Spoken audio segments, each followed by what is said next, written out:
Only a few years into his training as a Jedi Knight, Anakin Skywalker was having a hard time making sense of all the rules within the Jedi Code. And when he brought these problems to his master, Obi-Wan Kenobi, the response wasn't very satisfactory. To young Anakin, it seemed that the Jedi seemed to pick and choose which laws to follow and which to ignore whenever they wanted. So when Anakin and Obi-Wan discovered a ship filled with hundreds of slaves, Anakin was shocked when his master refused to free them. Why did Kenobi refuse? And what could his reason possibly have been? Join me, your host Lim, as we answer these questions and more in today's underrated moment. Before we get going, I wanted to remind you we're holding a 10,000 subscriber giveaway. All you have to do is subscribe, like, and then answer a simple question and leave it in the comments below. Today's question is, who's your favorite Jedi Master? Just leave that in the comments below and remember to subscribe and you'll be entered. Now, on to today's story. The small, cramped cockpit of the Colicoid diplomatic starship wasn't the worst place Anakin Skywalker had been. In his missions with his master, Obi-Wan Kenobi, he had already seen some of the worst parts of the galaxy, including hidden compartments where he had once stowed away. But as they blasted through hyperspace, on their way through a pirate-controlled sector, Skywalker was worried. This mission, the one that they were currently assigned, wasn't one that his master wanted to accept. They were tasked with protecting the Colicoids from a despotic raider known as Krayn the Enslaver. This purple-skinned, monstrous beast traveled from world to world, kidnapping sentients and selling them for credits on backwater, outer rim planets. It was a fine trade for a criminal in Hutt space, but it was one that left a trail of victims in its wake. And Anakin, who had once been a slave boy on the sand-crusted world of Tatooine, was all too aware of it. And that's exactly why Kenobi didn't want Anakin to come.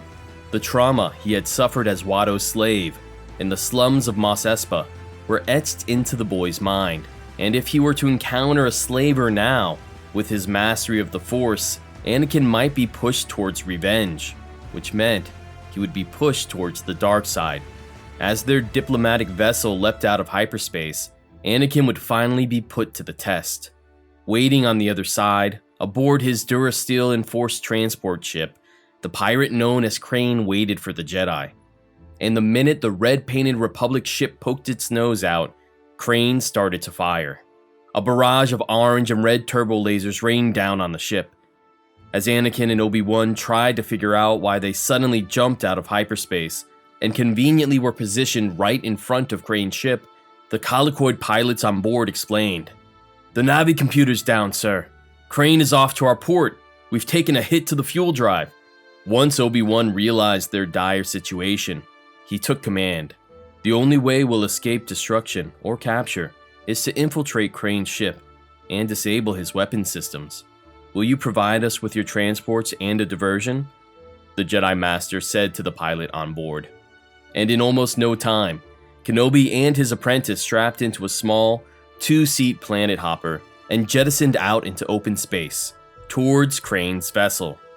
As the Colicoid fired their main cannons, providing the perfect diversion, Obi-Wan and Anakin slipped their slender vessel in between the grates of Krayn's engine exhausts and landed safely inside.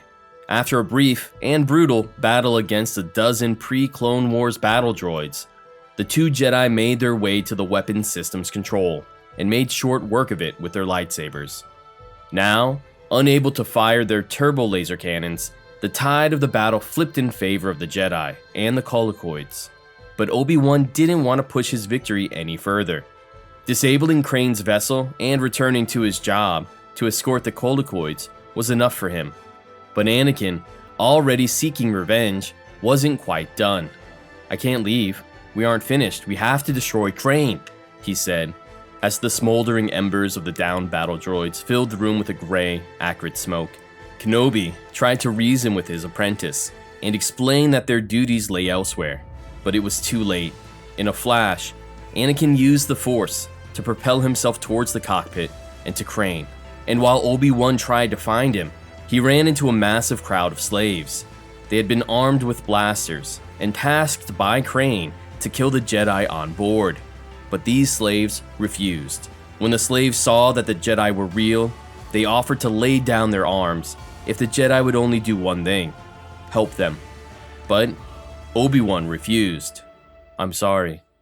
I have not come on a rescue mission. I have only a small ship, big enough for me and my companion," Kenobi said coldly.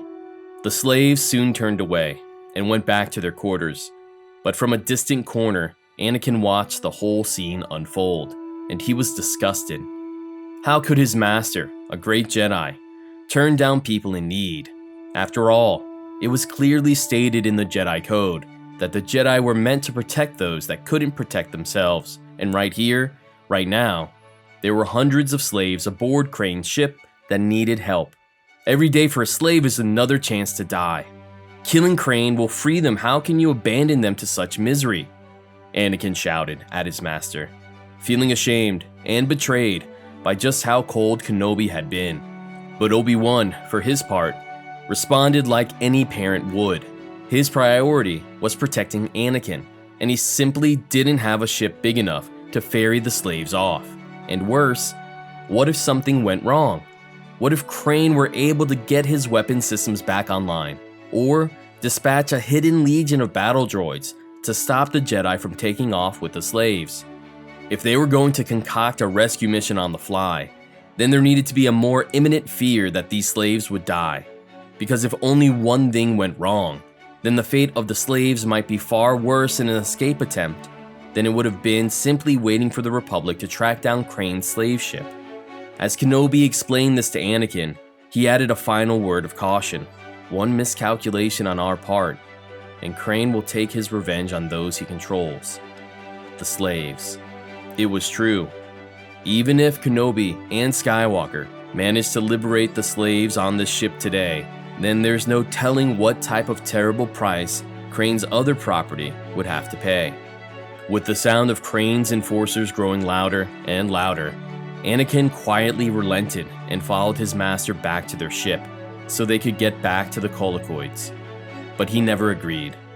It seemed on any other day, Kenobi might have foolishly ignited his lightsaber and charged into battle, without concern for the consequences or what the enemy might do to the other people halfway around the galaxy.